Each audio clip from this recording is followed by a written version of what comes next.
Donc, mais pareil, c'est Amjad aussi, il fait les ballons. Parler un peu du ballon. Ouais. Alors, déjà, le ballon, c'est pas remboursé. Donc, c'est le problème le plus intéressant pour les patients, parce qu'il s'agit souvent des patients. Deuxièmement, eh ben, il faut choisir, comme vous avez dit tout à l'heure, quel patient ou quel patient à indiquer.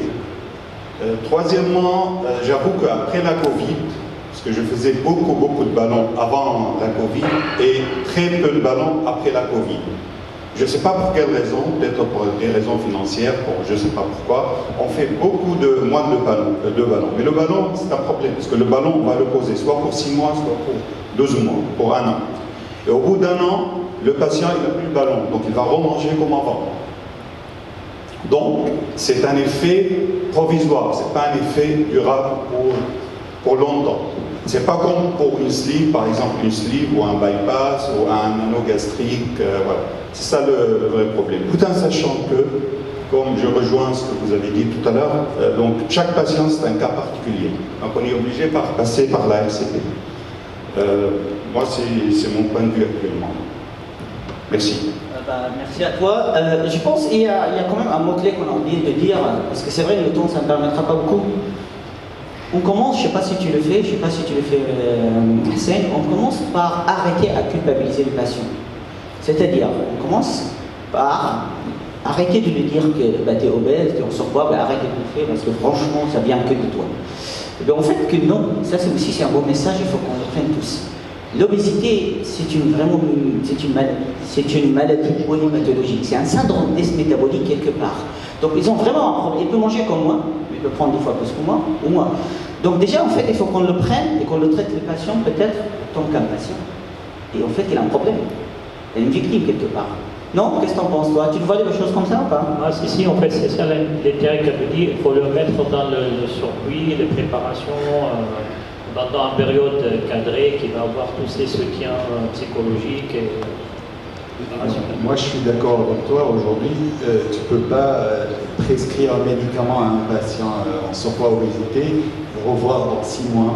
Il faut quand même un suivi. Il faut l'accompagner pour lui proposer un autre traitement, une autre option thérapeutique, parce qu'il y a beaucoup de patients qui commencent par un traitement médicamenteux, qui réclament au début le traitement médicamenteux, et au bout de 6 mois, 1 an, il se rend compte que le traitement n'est pas efficace, et là il accepte une autre option thérapeutique.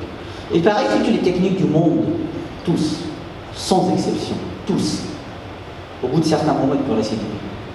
Et en fait, si on ne fait pas ça, c'est-à-dire si on ne fait pas le parcours psychologique, diététicien, accompagnement, sport, tout ça, tous, ils vont récidiver apparemment. Donc c'est juste pour qu'on parle aussi avec l'idée que le patient, c'est pas une technique, allez, c'est pas un cas, c'est un patient à accompagner. Christine, tu vois toi des tests pour des gens qui vont faire bariatrique? Là, l'amphi, il te dit, il te reste 1 minute. Non, 1 minute.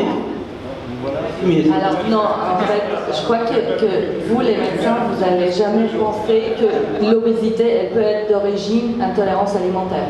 Donc c'est peut-être une indication. Quelquefois, des patients, ils ont perdu du poids. Hein, bon, on va laisser arrêtant de consommer un aliment. Donc, bon, un sujet qui prend beaucoup de discussion. On va laisser la place d'1 ou 2 questions. On est un peu en retard, effectivement, mais bon. Majed, une dernière question.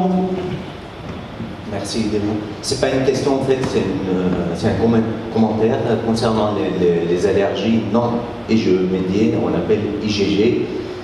Surtout en pédiatrie, il faut faire attention sur la fausse allergie alimentaire. Donc nous, on voit des enfants qui sont dénutris, on appelle maltraitance nutritionnelle, suite à des régimes qui ne sont pas nécessaires. Donc les familles vont faire pratiquer ce test IgG, et l'enfant il est sous régime sans plein de choses, et on le voit, on le ramasse dans un état nutritionnel catastrophique. Donc il faut savoir interpréter cas par cas des enfants. Merci. Effectivement, ça confirme que tout le monde doit travailler dans le sujet. Alors, un petit mot à la fin, c'est pas pour désespérer les obèses. L'obésité, c'est une maladie chronique. Il faut comprendre, c'est une maladie chronique. Donc, c'est pas une maladie curable. Pour moi, c'est une maladie incurable. Et quelle que soit la façon d'après laquelle on traite les patients, il y a toujours des soucis derrière et des questions posées par les patients, et surtout quand on opère les patients, quand on fait la sleeve, surtout, ils vont toujours dire, docteur, j'ai repris, etc., etc. Donc c'est une maladie chronique, c'est le mot à retenir pour cette maladie. Ah bah merci, c'est en place. Donc écoutez, comme vous voyez, beaucoup de discussions sur le sujet, mais on sera obligé quand même de s'arrêter. Merci à vous tous, Christine, merci beaucoup.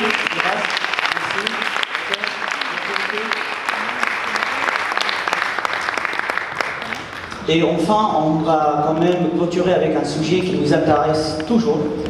Même on nous a entendu plusieurs fois. Et ben moi, personnellement, tout le monde